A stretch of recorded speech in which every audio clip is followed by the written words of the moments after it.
Shalom Bapak Ibu yang terkasih di dalam Tuhan. Salam sejahtera, salam jumpa lagi, puji Tuhan. Jika hari ini kembali kita dikuatkan oleh firman Tuhan, untuk boleh kita kembali mendapatkan yang sangat berharga, yang sangat luar biasa, yaitu kekuatan, kuasa firman Tuhan. Puji Tuhan. Saya berharap Bapak Ibu kondisinya baik-baik saja. Puji Tuhan. Saudaraku yang terkasih dalam Tuhan, adapun tema di hari ini adalah berbicara mengenai makna penghukuman bagi orang beriman. Makna penghukuman bagi orang beriman. Kok bisa begitu Pak mungkin? Bukankah di kitab Roma pasal 1 bahwa tidak ada lagi penghukuman yang ada di dalam Yesus Kristus? Saudaraku, sebelum saya lebih jauh berkhotbah dalam hal ini, kita berdoa terlebih dahulu. Terpujilah namamu Bapa Surgawi, dalam nama Tuhan Yesus Allah yang kami sembah, kami mengucap syukur. Jika hari ini kembali mendapatkan firman-Mu, untuk kami kembali diingatkan, untuk boleh kami kembali dikuatkan dengan apa yang harus kami kerjakan dan lakukan dalam sepanjang umur hidup kami. Terima kasih Bapa, terpujilah nama Tuhan, berkati pemberitaan firman-Mu ini. Dalam nama Tuhan Yesus kami sudah berdoa dan mengucap syukur. Haleluya, amin. Haleluya. Bapak Ibu yang terkasih di dalam Tuhan, tema hari ini kita bicara mengenai makna penghukuman bagi orang beriman. Mungkin Bapak Ibu agak sedikit terkejut, bukankah di dalam seseorang yang telah mendapatkan anugerah Tuhan atau sebagai orang Kristen tidak ada lagi penghukuman Pak? Di Roma 8 ayat 1 mengatakan itu. Iya, itu betul saudara. Jadi tidak ada lagi penghukuman jika kita di dalam Yesus Kristus, di dalam anugerah, di dalam kasih karunia. Tetapi saudaraku, itu kondisinya jikalau kita sudah mati. Artinya di sini, jikalau kita masih hidup, kalau kita memegang nilai statement tidak ada lagi penghukuman, apa jadinya Bapak Ibu terhadap tanggung jawab selama kita hidup di muka bumi ini? Ya, jadi jelas ya. Di sini saudaraku saya ingin menarik garis yang jelas tentang free will, tentang kehendak bebas kita. Ya kan? Karena yang selama kita masih hidup di dalam dunia ini, ya kan, kita ada mempunyai kehendak bebas. Mau atau tidak mau menjadi pelaku firman Tuhan. Syukur-syukur kita, ya kan, sepanjang umur hidup kita menjadi orang yang mau melakukan firman Tuhan. Bagaimana Pak kalau kita tidak mau? Di sini areal tidak mau dan mau itu Tuhan sebetulnya tidak turut campur Bapak Ibu. Ya kan, kondisinya bahwa di sini ada hak kebebasan kita. Sebagai manusia yang diciptakan Tuhan, itu luar biasanya Tuhan kita. Saudaraku, di sini kita perhatikan nilai-nilai mau atau tidak mau. Itu yang seringkali terjadi di setiap orang Kristen. Kalau tidak mau menjadi pelaku firman Tuhan, saudara, mau apa kita terhadap diri seseorang itu? Kalau dia bilang saya tidak mau menjadi pelaku firman Tuhan, mau apa? Nah ini saudaraku kondisi bahayanya yang perlu kembali saya ingatkan. Iya kan? Seharusnya keinginan kita, kemauan kita, bukan mau tidak mau, harus mau. Harus mau ini kembali bukan dalam tekanan, bukan dalam paksaan. Sebab segala sesuatu yang dipaksa Bapak Ibu hasilnya tidak baik. Tapi dengan kerelaan. Nah inilah inti daripada pemberitaan firman Tuhan hari ini. Jadi berbicara areal mau atau tidak mau. Nah, dengan sendirinya Bapak Ibu, bagaimana makna penghukuman bagi orang beriman? Ya, jikalau tidak mau. Nah, jikalau tidak mau ini, saya akan sodorkan kepada kita semuanya dalam khotbah ini supaya Bapak Ibu berpikir ulang. Apabila atau tatkala tidak mau melakukan firman Tuhan. Yang pertama, bila tidak mau hidup benar. Bila tidak mau hidup benar. Matius 5 ayat 20-26. Bila tidak mau hidup benar. Matius 5 ayat 20. Maka aku berkata kepadamu, jika hidup keagamaanmu tidak lebih benar daripada hidup keagamaan ahli-ahli Taurat dan orang Farisi, sesungguhnya kamu tidak akan masuk ke dalam kerajaan surga. Kamu telah mendengar yang difirmankan kepada nenek moyang kita, jangan membunuh. Siapa yang membunuh harus dihukum. Tetapi aku berkata kepadamu, setiap orang yang marah terhadap saudaranya harus dihukum. Siapa yang berkata kepada saudaranya kafir harus dihadapkan ke mahkamah agama, dan siapa yang berkata jahil harus diserahkan ke dalam neraka yang menyala-nyala. Sebab itu, jika engkau mempersembahkan persembahanmu di atas mezbah, dan engkau teringat akan sesuatu yang ada di dalam hati saudaramu terhadap engkau, tinggalkanlah persembahanmu di depan mezbah itu, dan pergilah berdamai dahulu dengan saudaramu, lalu kembali untuk mempersembahkan persembahanmu itu. Segeralah berdamai dengan lawanmu selama engkau bersama-sama dengan dia di tengah jalan, supaya lawanmu itu jangan menyerahkan engkau kepada hakim, dan hakim itu menyerahkan engkau kepada pembantunya, dan engkau dilemparnya ke dalam penjara. Aku berkata kepadamu, sesungguhnya engkau tidak akan keluar dari sana sebelum engkau membayar hutangmu sampai lunas. Saudara, firman Tuhan ini luar biasa. Firman Tuhan ini berbicara di areal hati nurani kita. Jadi saudaraku, kita ini bicara kekristenan itu sebetulnya bukan bicara soal nilai agama, Bapak Ibu. Ya kan, itu berbicara mengenai nilai nilai hati nurani, nilai kerohanian, nilai batiniah kita. Seringkali kita hanya berbicara asas legalitas.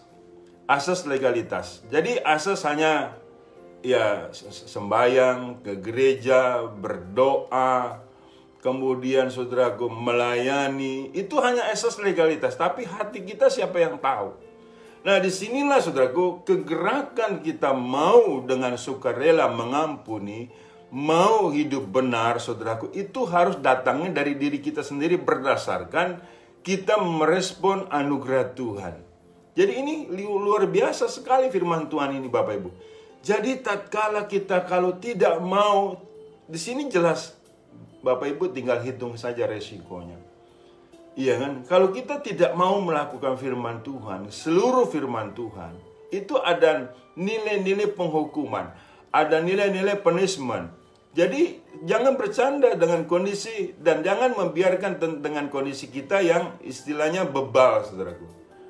Iya kan? Sebab di sini, saudara, siapa yang bisa memaksa Bapak Ibu? Jangan bilang terpaksa. Tidak ada nilai terpaksa sesungguhnya pada saat kita melakukan firman Tuhan. Nah, kita tidak bisa bermain di areal hanya berasaskan legalitas. Ahli Taurat, Bapak Ibu, bicara nilai keagamaan itu luar biasa, saudara. Luar biasa sekali. Secara legalitasnya luar biasa. Namanya kan ahli-ahli Taurat, saudara. Bukankah itu luar biasa? Tetapi dilihat oleh Yesus Kristus, bagaimana sikap batinnya, sikap dalam hati yang paling mendalam. Karena Tuhan mampu melihat kondisi seperti itu. Saudaraku, jangan meremehkan Tuhan. Kalau engkau meremehkan Tuhan, nanti engkau akan ragu. Dan akhirnya kemana-mana, saudaraku, nilai akibatnya. Makanya, saudaraku, seringkali saya merespon nilai-nilai, jikalau pada awalnya seseorang meremehkan Tuhan, saudaraku, itu pada akhirnya juga meremehkan kuasanya. Tatkala kita meremehkan kuasanya, disitulah nilai keraguan-raguan. Tapi kalau di awal kita tidak pernah meremehkan maha taunya Tuhan, maha kuasanya Tuhan, maha dasarnya Tuhan, di situ kita tidak pernah ragu akan nilai kuasa Tuhan tatkala kita minta kesembuhan, minta berkat. Jadi ingat, tatkala seseorang misalnya konseling dengan saya, Pak, apakah Tuhan ini mau menolong saya? Di situ sudah kelihatan. Orang tersebut pada dasarnya adalah meremehkan Tuhan itu maha kuasa. Tuhan itu maha setia. Nah, akibatnya ke situ. Kalau sudah berakibat ke situ, Bapak Ibu, muncul nilai-nilai keraguan-raguan yang pada akhirnya saudara, orang ragu tidak akan pernah mendapatkan sesuatu dari Tuhan. Jadi makna penghukuman yang pertama, jikalau kita tidak mau hidup benar. Kenapa dibandingkan lebih benar dari ahli Taurat? Ya jelas harus lebih benar dari mereka. Karena ahli Taurat ini bicara soal asas di luar saja soal nilai agama. Yang kalau Tuhan Yesus bicara soal nilai di dalam hati dan pikiran kita. Jikalau engkau berzina, engkau dihukum. Tetapi jikalau engkau memandang seorang wanita yang bukan istrimu dan engkau menginginkan sudah berzina. Ini bicara apa? Ini bicara batin, Bapak Ibu. Ini bicara nilai hati nurani, pikiran kita. Tuhan bisa sampai ke situ taunya. Jadi jelas Bapak Ibu. Jadi kita tidak bisa munafik. Munafik akan ada akibat yang fatal. Jadi pendek kata, jikalau kita tidak mau hidup benar, ada penghukuman. Apakah di sini tidak ada tanggung jawab lagi dalam hidup benar? Pasti dong. Yang namanya masih dalam dunia ini, yang namanya daging masih melekat Bapak Ibu, itu masih ada nilai free will, kehendak bebas. Masih ada nilai-nilai penyimpangan. Nah ini yang khotbah saya bermaksud supaya kita tidak ke arah penyimpangan. Dan kita sebagai orang yang mau hidup benar. Hidup benar di sini jangan diartikan sebagaimana secara umum. Yang bilang benar-benar itu ke gereja, beragama, punya Tuhan. Bukan begitu. Bagaimana tingkah lakunya menandakan sebagai orang benar. Dan ini saudaraku harus dipunyai oleh orang setiap kita. Soal kemampuan saudaraku jangan ditanya lagi. Kemampuan untuk hidup benar saudaraku sudah diberikan sama Tuhan. Makanya itu anugerah. Anugerah adalah memampukan kita untuk hidup benar. Untuk hidup melakukan kehendak Allah. Tapi mengenai kemauan, disinilah bagian dari kita. Ada amin Bapak Ibu. Jadi di sini kemauan adalah bagian dari kita. Kemudian kita lanjut Bapak Ibu. Yang kedua, bila kita tidak mau hidup kudus. Bila kita tidak mau hidup kudus, apa jadinya? Roma 12 ayat 1 dan 2. Karena itu saudara-saudara, demi kemurahan Allah, aku menasihatkan kamu, supaya kamu mempersembahkan tubuhmu sebagai persembahan yang hidup, yang kudus, dan yang berkenan kepada Allah. Itu adalah ibadahmu yang sejati.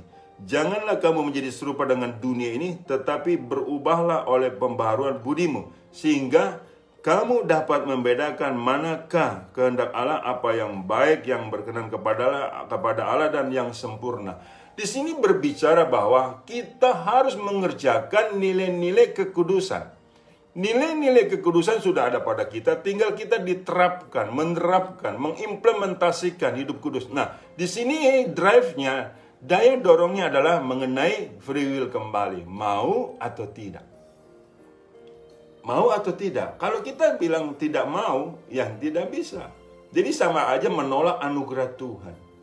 Hidup dalam kekudusan Bapak Ibu itu kemampuan yang dari Tuhan. Dipisahkan, terpisahkan dari dunia yang jahat kepada dunia yang dalam kebenaran. Sudah terpisahkan hidup kita. Tapi masalahnya kita memberontak atau tidak. Kalau kita tidak mau, itu cukup menandakan kita sebagai pemberontak. Amin saudaraku. Ini tidak bisa dipaksakan Bapak Ibu. Jadi kesadaran dalam kerangka untuk mendorong kemauan kita dalam hidup kudus itu adalah kerelaan. Hidup kudus. Kuduslah kamu karena aku kudus. Jadi saudaraku, anugerah itu memberi kita kemampuan untuk hidup kudus.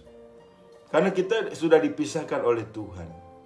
Sebagai nilai-nilai yang hidup tidak lagi seperti orang duniawi. Ini harus benar-benar kita renungkan baik-baik Bapak, sungguh-sungguh. Jangan kita main hantam kromo. Mana bisa sih Pak kita hidup kudus, jangan sok suci lah Pak. Iya kan? Kan kita masih hidup di dalam dunia ini. Saudara, kenapa kita begitu lemah? Kenapa kita begitu pesimis dalam hal ini? Kemampuan untuk hidup kudus sudah Tuhan berikan, tinggal kita mau atau tidak. Nah, di sini areal kita punya. Areal tanggung jawab kita yang Tuhan tidak turut campur di dalamnya. Ini penting Bapak Ibu untuk kita sadari. Karena kekristenan bukan sekedar nilai agama, tapi kekristenan adalah nilai kebaikan Tuhan. Kemampuan yang dari Tuhan yang kita disebut orang-orang benar. Yang Tuhan sudah berkorban dengan darahnya yang mahal.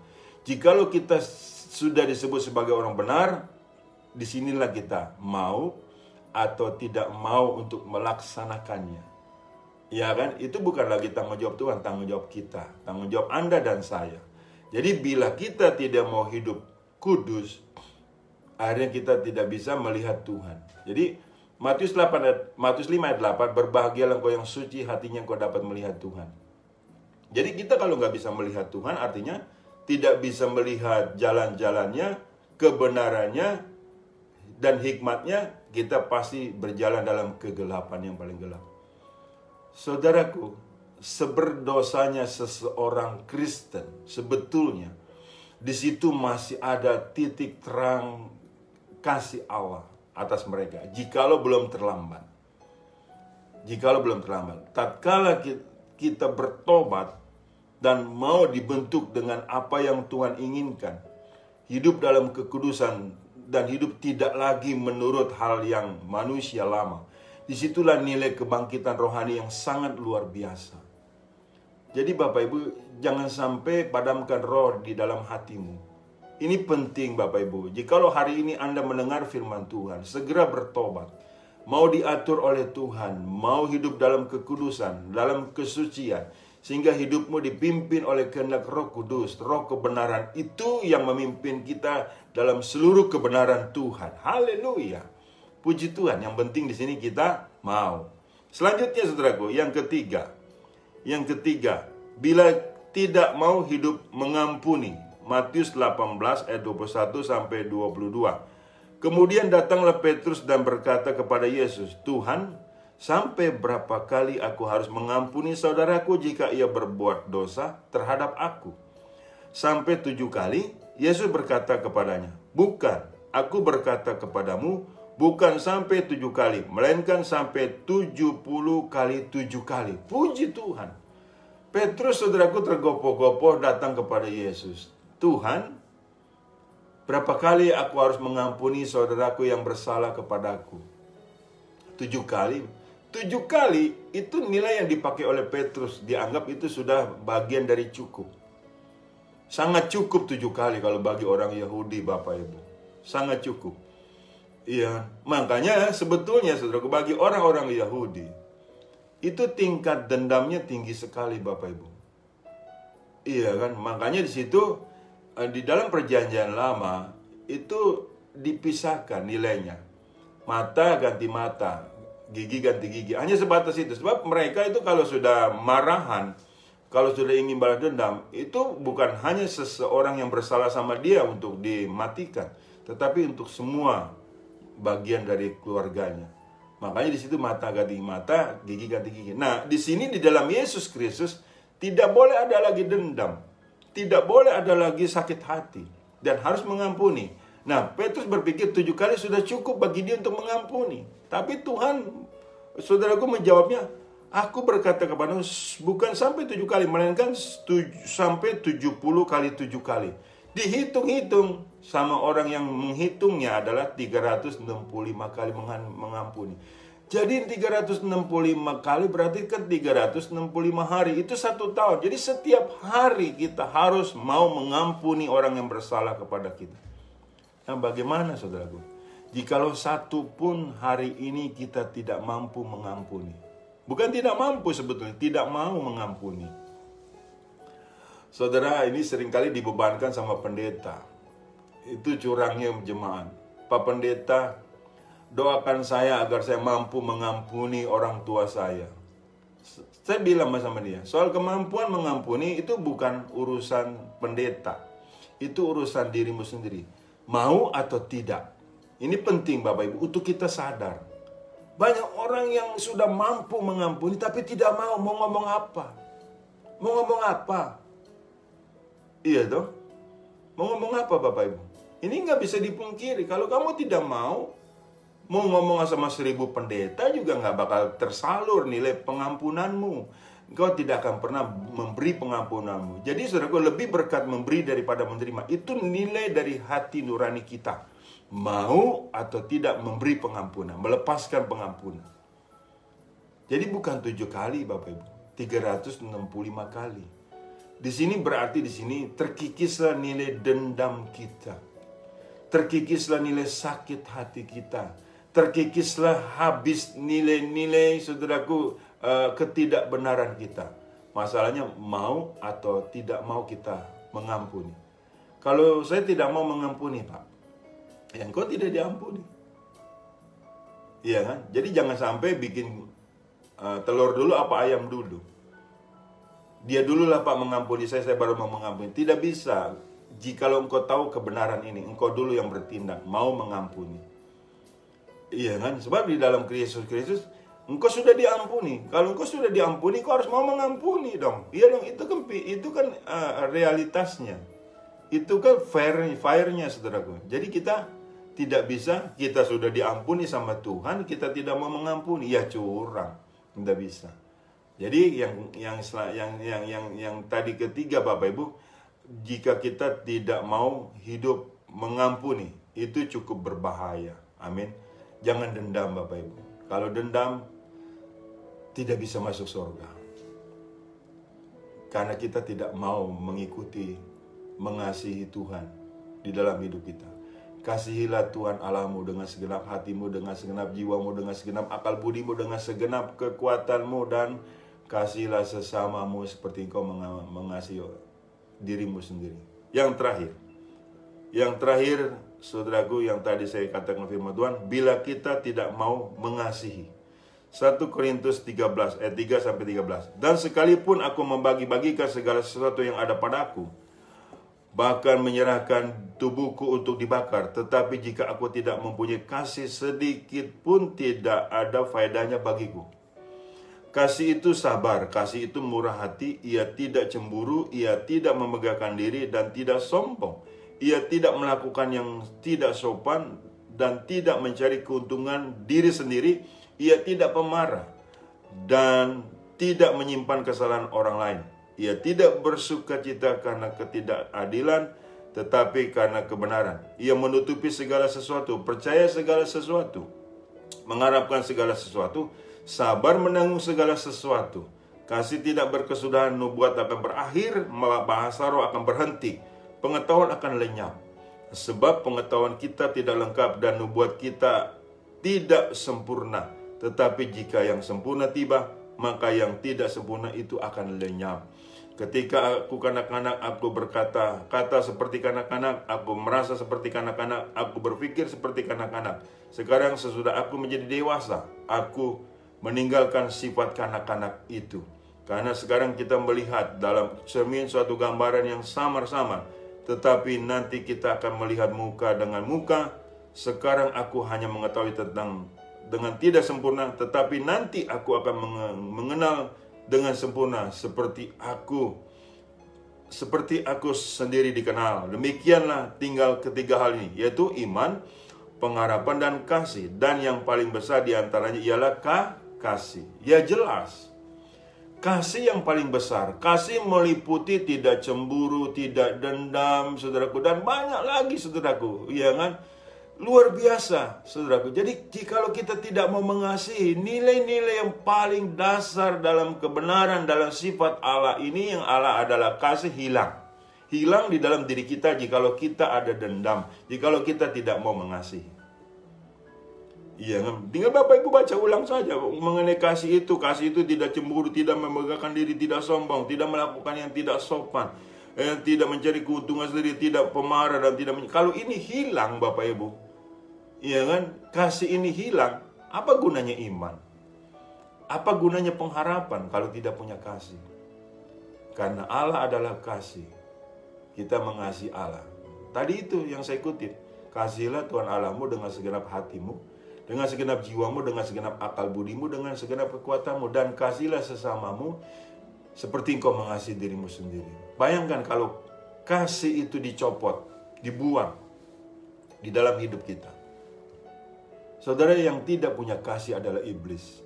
Iblis pembinasa, keji. Dia tidak punya kasih. Nggak ada istilahnya iblis, setan tuh punya kasih. Nggak ada, saudaraku. Iblis itu pembinasa, keji. Dia kejam, tidak punya kasih. Makanya seseorang yang punya kekejaman itu sifat iblis. Iya kan? Jadi saudaraku, jangan sampai nilai kasih Allah dalam diri kita itu kita buang, kita kesampingkan. Cuman gara-gara kita tidak mau mengasihi. Sebetulnya cuma selangkah lagi Bapak Ibu. Mau atau tidak mau mengasihi. Jikalau Bapak Ibu mau mengasihi, itu nilai-nilai beban-beban dendammu diangkat. Dan engkau hidup dalam damai sejahtera Tuhan. Pengharapanmu dan imanmu bertumbuh menjadi dewasa. Tidak lagi seperti kanak-kanak. Itu kasih yang menguatkan, yang memulihkan, yang membuat kita menjadi kelepasan, berkemenangan. Haleluya. Jadi jangan sampai Bapak Ibu tidak punya kasih. Amin. Bagi setiap kita yang ada dendam dengan siapapun. Biasanya dendam ini ditujukan kepada orang-orang yang pernah dekat dengan kita. Tidak ada kita dendam dengan orang yang jauh yang kita tidak kenal. Tidak ada, saudara. Yang dekat, orang tua, anak, mantu, orang saudara kandung, yang kepada mantu, mertua, segala macam. Itu dendamnya kondisi seperti itu. Loh, itu bukan ke orang-orang tersebut selayak yang engkau kasihi. Kenapa engkau benci? Ini benar-benar gawat Bapak Ibu apabila kita tidak mau mengasihi mereka. Manusia tidak bisa hidup sendirian Bapak Ibu. Bukan kebetulan kalau kita bersuami si A, beristri si B, beranak si C, segala macam. Itu bukan kebetulan, itu kaitan adalah untuk kita saling mengasihi. Interaksi sebagai manusia humanis yang mengasihi, saling mengasihi. Ini harus kita perlihatkan kepada dunia. Orang Kristen adalah orang yang mengasihi satu sama lain atas sesamanya. Tidak pantas sebetulnya kita punya dendam.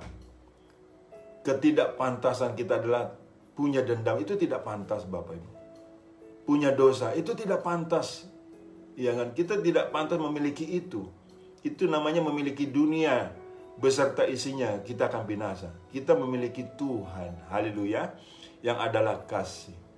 Allah adalah kasih. Kasih belum tentu Allah. Hati-hati, sebab iblis bisa menyamar sebagai malaikat terang. Amin Bapak Ibu. Jadi bila kita tidak mau hidup benar, bila kita tidak mau hidup kudus, bila kita tidak mau hidup mengampuni, bila kita tidak hidup mau mengasihi, tinggal Bapak Ibu harus tahulah resikonya apa. Amin. Jadi saya nggak perlu ulang untuk beritahu. Jika engkau tahu resikonya, yang merasakan siapa? Yang merasakan dirimu sendiri, bukan saya. Iya kan? Ya diri sendirilah. Tidak bisa dibebankan kepada saya atau kepada orang lain. Jadi di dunia sana itu kekal. Kita bersyukur masuk surga.